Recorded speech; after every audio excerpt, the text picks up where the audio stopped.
Hello everyone, welcome to the demonstration video of our project for smart parking system in Verilog HDL with Proteus simulation. This is a project for our digital electronics laboratory.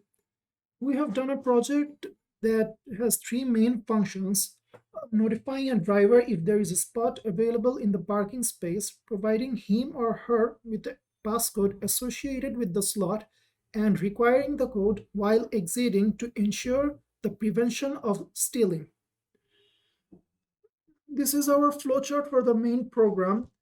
There is two main functions: car arrival and car exit. While a car arrives, the system will first initialize. This happens only once in a day. If the car arrives, the system checks if there is a spot available, then it proceeds to the next one if there is a spot available, and it assigns the user a code unique to that spot and decrements the number of available spots by one. While a car departs from the parking space, it requires the user to input the passcode that was provided to him earlier. If the passcodes match, the car is allowed to exit, otherwise it won't. If the car exits, the number of available parking slots will increase by one. I have done the code portion. Let's look at the code. So there is a top module. I have declared the required inputs and outputs. They are declared in such a way that the reader can easily understand what the function of that input variable or output variable is. When the system resets, that is, GL reset is set to 1, the number of available slots will be set to maximum, and the incoming cars can park in that parking space. And if the number of available slots is 0, then no car can park, that is, can park variable will be set to 0. And when a car arrives, if these two conditions didn't occur, it will be allowed to park, and the number of available slots will decrease by 1. And a loop will occur which assigns him to a unique spot in that parking space. Say for number 3, this loop will execute and assign him number 3 spot. He will be also assigned a passcode unique to that spot, like this case 3. Spot like 3L3 is equals to the temp. This temp stores the passcode that was generated for that slot. This is the passcode generation function. Let's look at the portion when a car exits. When a car exits, it requires the user to enter the passcode. If it matches, the car match variable is set to 1, otherwise it is set to 0, as we can see here. If match is 1, the number of available slots increase by 1 as the car is allowed to exit and the slot is emptied. This register variable stores the slot. This is basically a placeholder for that slot where a car was parked. Let's look at the demonstration for this video in a timing diagram. Here, a clock pulse is given and this GL reset variable is set to 1 after some time, and a car arrives after 10 nanoseconds and it tries to exit after 30 nanoseconds. It tries to exit from number 7 spot, like here, 111, that is number 7 spot, and it enters the passcode 54. But if we see from our code, the passcode assigned to number 7 spot was 87. So this should not be allowed to exit. Let's look at the code if it works.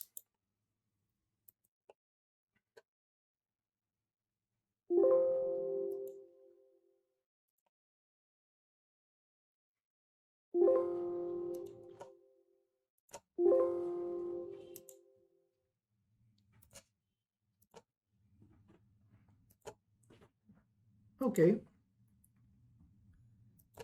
So if we see here, when this GL reset is set to 1, The system initializes at the positive clock edge, setting the available slots to the maximum. And when a car arrives in the positive edge of the clock, there was available slots, so it was allowed to park, and the number of available slots was reduced by 1, that is 7 to 6. Here a car tries to exit from number 7 slot, and he was assigned a passcode of 87 earlier, if we see from the code. Like here, case slot number 7, he is assigned this number. This is actually 87 if we add these numbers together. So this car should not be allowed to exit. That means this number should not increase in the next positive clock cycle. Let's see if that happens. Yes, it didn't increase. That means the car was not allowed to exit, and the register variable, which was the placeholder, did not become 0. And this occurs repetitively when a car arrives and car exits. And here, when a car tries to exit, he enters the proper code for the proper spot, and he was allowed to exit. As we can see, this is number 4 and this is number 5 available slots.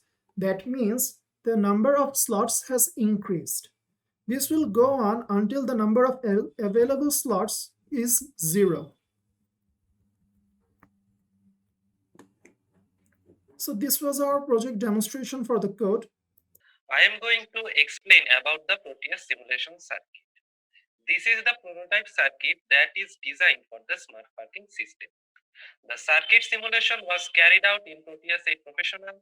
The library used are all default Proteus libraries and no other external library was imported. The logic element used are from Proteus libraries. From convenience, several sub-circuit modules are used that assisted in a better schematic design. The library modules such as priority encoder, 4 to 1 multiplexer, logic gates, decoder, flip-flops, memory elements are also used in the schematic according to design requirements. The circuit of the prototype smart marking system use several submodules for better implementation. The whole system can be divided into 3 main submodules. They are submodules for car arrival, submodules for car departure, submodules for information center. These modules are interconnected and dependent on each other for the whole system to work flawlessly. The first submodule is car arrival. The car arrival module detects when a vehicle arrives outside the parking area for parking. When a vehicle arrives, a sensor reads a 1 value and relays to the system. Depending on the number of available spots, the system assigns a particular parking spot for the vehicle.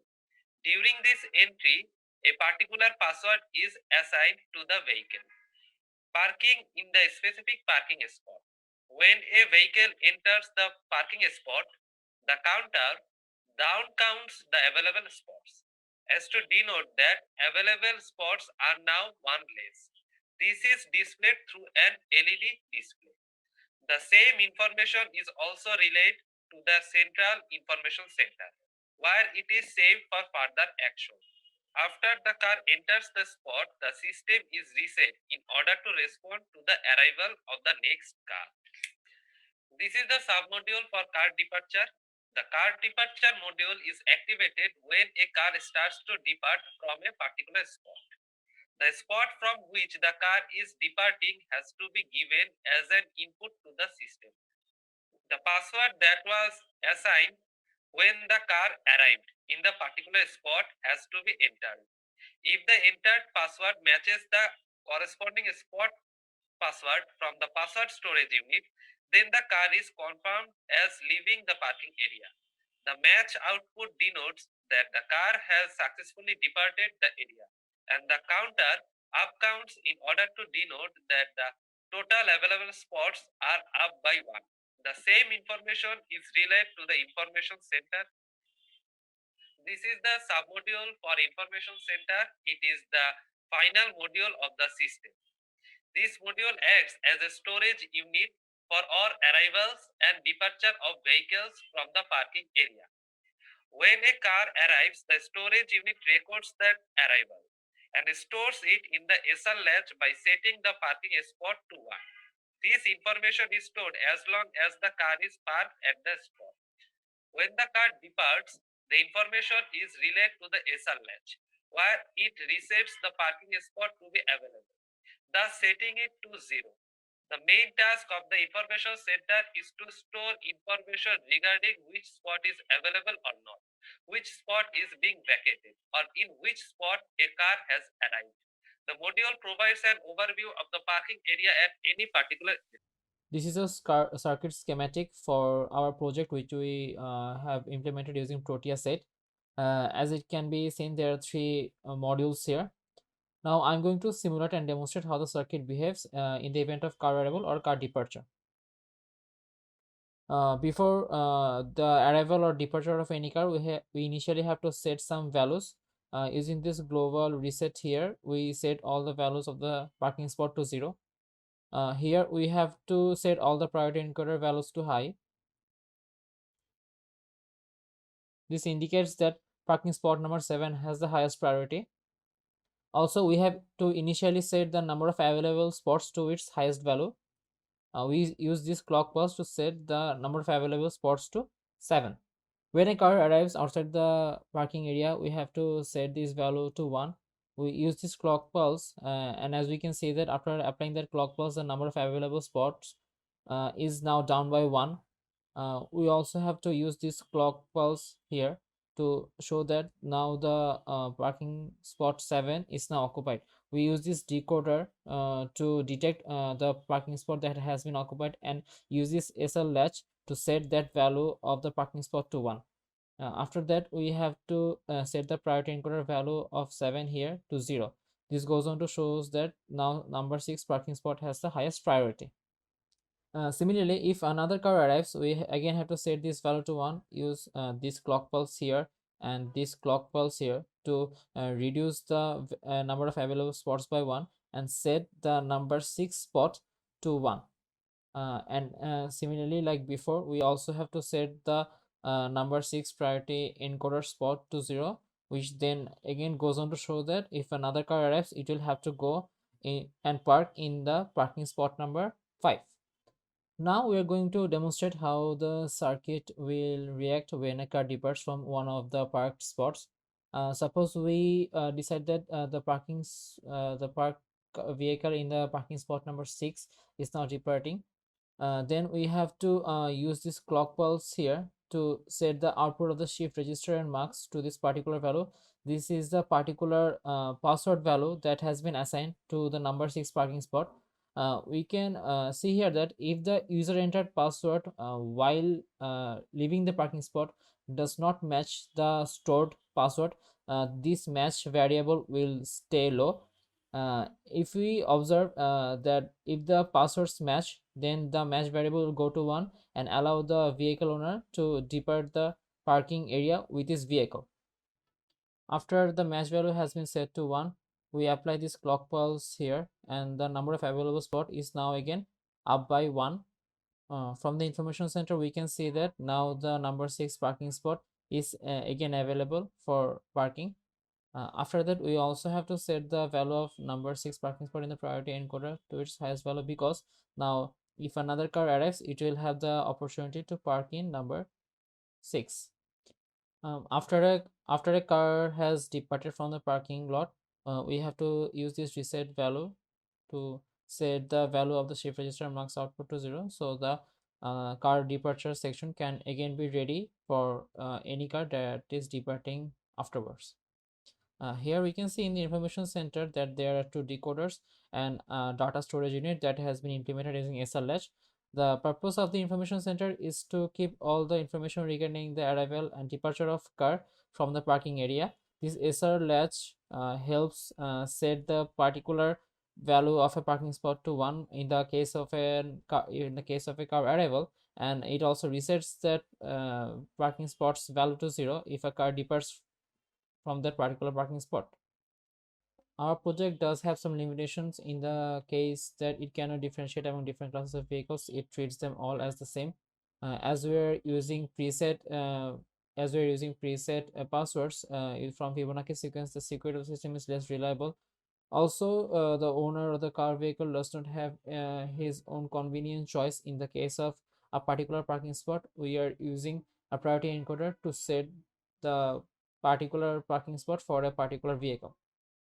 Also, as there are limitations, we also believe that there are future scopes for the development of this project. We can always expand the project by accommodating a greater number of cars and greater number of parking spots. We can use randomized password generation scheme and also image recognition techniques to read the license plate of the arriving and departing vehicle and record that data. Although the smart parking management system is not a novel concept and its implementation is quite expensive, we can always hope that the project can help provide a better experience in vehicle parking and better the system security and maintenance of the whole parking system.